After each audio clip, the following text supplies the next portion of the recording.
was about 18 and a half when I started sensing that as if there's an incompletion in the world, as if there is a sense of hollowness which you feel. You feel as if there's in the mind there's a sense of unclarity and darkness where you can't sense things properly, as if there's a fogginess in the mind.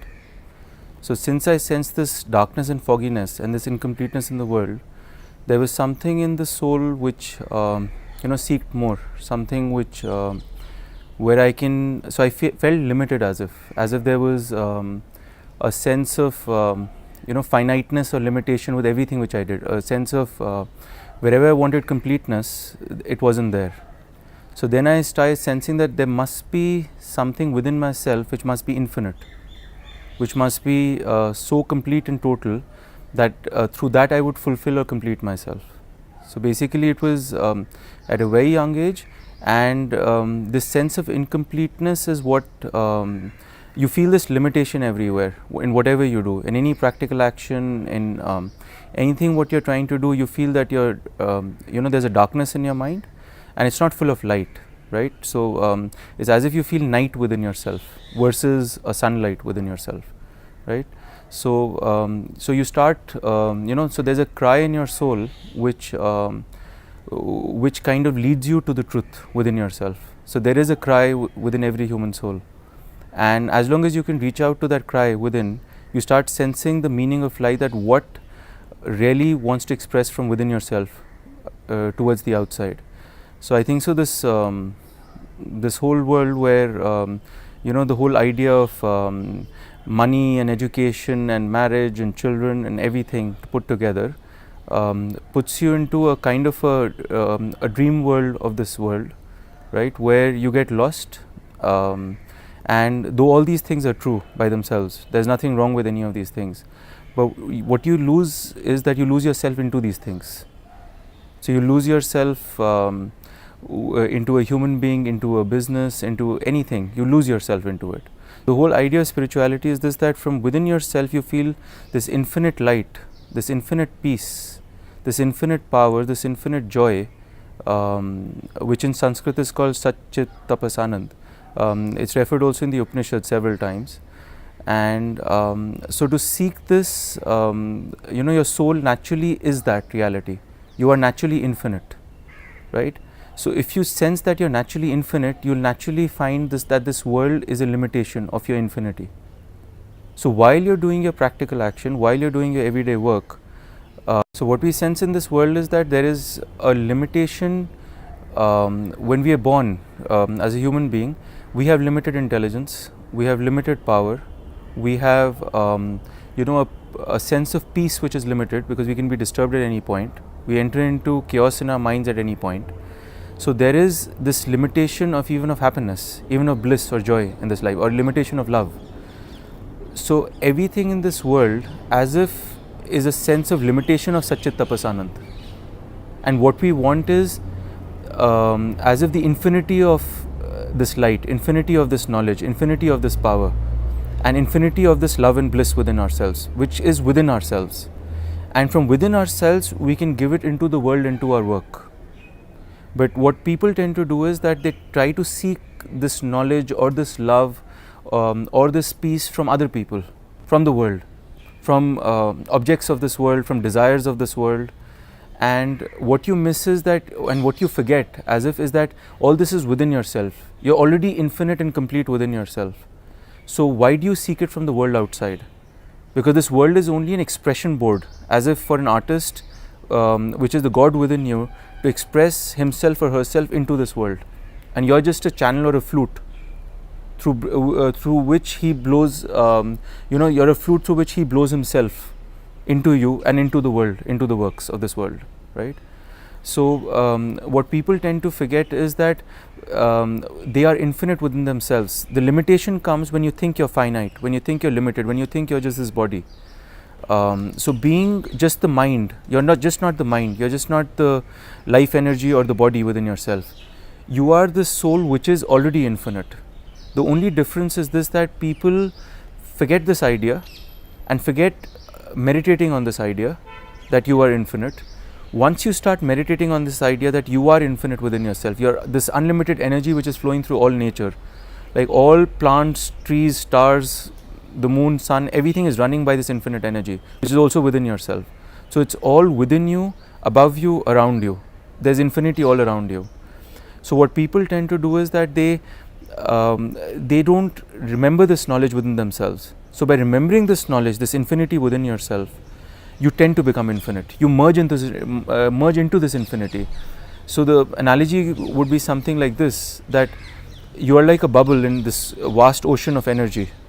Even physics would call this, all this material world, as energy, pure energy. Except they forget that it's intelligent energy.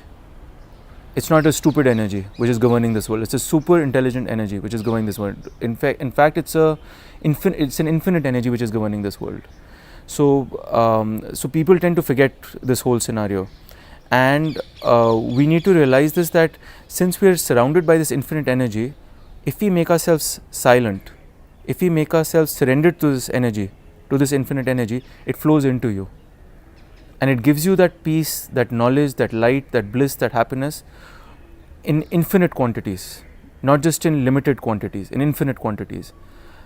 So having that joy, having that completeness within yourself, then you live this world. So you start with completeness from within already, that satisfaction, that complete satisfaction from within, and you don't wait for the world to give you satisfaction. You don't wait for so much money in the bank, or so many cars, or so many houses to get that completeness. It's already within yourself. All these materialistic things are beautiful and are amazing, but they are an expression of your soul, not the desires of your soul, right? So there's a whole difference between when your soul naturally expresses something versus something when you do it with ego and ambition for somebody else or for the society.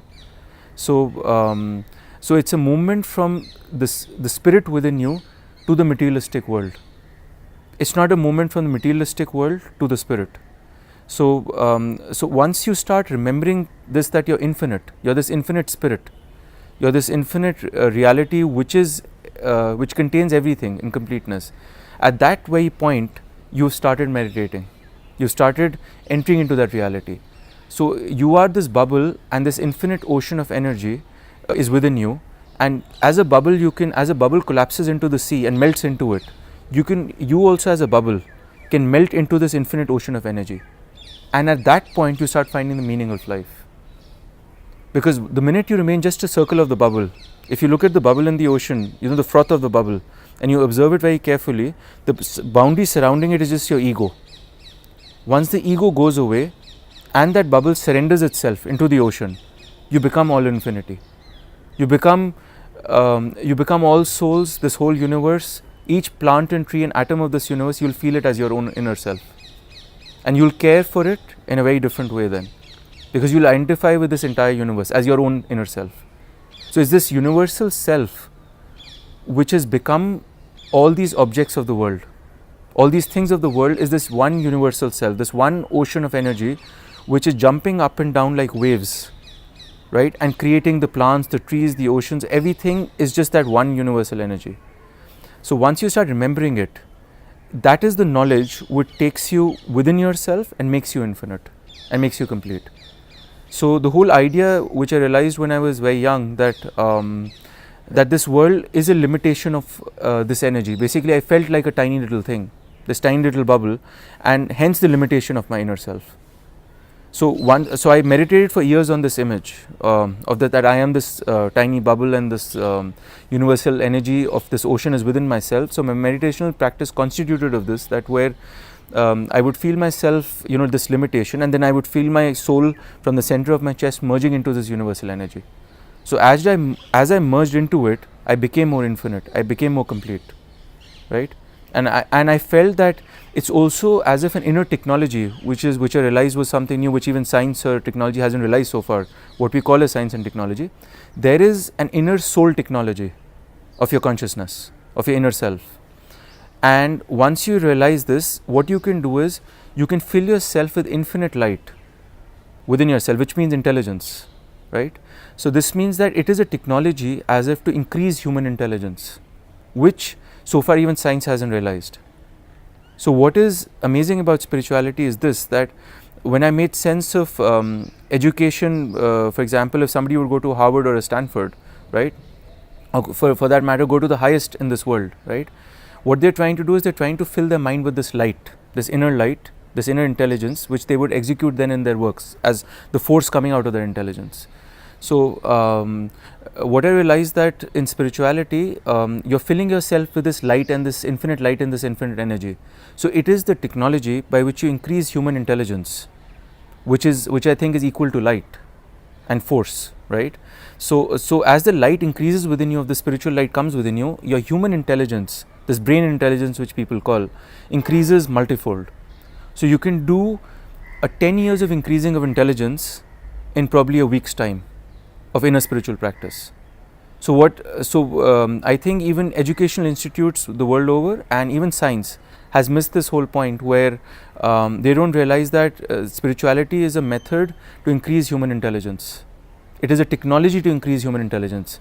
And if you look at the world, that we are obsessed with technology. We're obsessed with mobile phones, racing cars, rockets, and what's the new thing in the Silicon Valley, what's the new thing, right?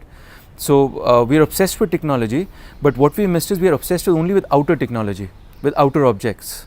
As if we are obsessed with how does the car run? Oh my God, it's got so much of mileage, so much of horsepower, so much of torque, all those things, right? But what we miss is that we forget that what are we made of. Science does not know what is your inner self made of. They know what an atom is made of. They know your digestive system is made of this, your brain has so many neurons, right? But if you ask them that what is your inner self or consciousness made out of, substance, they miss the point. They don't know it. They say we don't know, we're discovering it, right? So they might take another 1,000 years or 500 years to discover what is your inner self, right? But the core of spirituality is that you start with your inner self and you understand your inner self. So it's an inner technology, not just religion, not just religious ideas, but it's an inner technology or technique by which you can increase human intelligence and human force. Which means that if a person has lesser willpower or lesser intelligence or lesser sense of peace or happiness, he can increase all these quantities to infinite quantities, reaching infinity, right? So intelligence can be expanded out. Force of execution could be expanded out through spirituality. It's a technology to do that, in fact, right? So my firm understanding is this, that the Einsteins of the world and the Steve Jobs of this world, all of these people, all the geniuses so-called, are filled with this inner light and inner force. They are born with it as if from a past realization, but they're born with that inner light and force, because of which they can execute themselves so beautifully in this world, right? And even ordinary people can become geniuses. So spirituality as if also is a technology to make an ordinary person convert an ordinary person into a genius. Because if he's born with limited light, or if he's born with limited force to execute, he can still be filled with infinite quantities of these. So that's when I realized that it's the most sensible thing to do in this world, because all we do in this world is we have to execute our intelligence, we have to execute the practical application, and the regular education system or the regular practical life doesn't allow such a velocity of growth. So spirituality gives you the speed, the velocity of inner soul growth, inner self growth, which normal life makes it slower. So the regular life, the so-called regular life, right, is so mundane, is so ordinary, and it's in fact it's like if you want to go from one A point to a B point of destination, spirituality takes you in a straight line, but regular life is always curvy here and there in broken lines, and it's always missing the point, right? So the difference between the normal life and spiritual life is this, that spiritual life is more concentrated.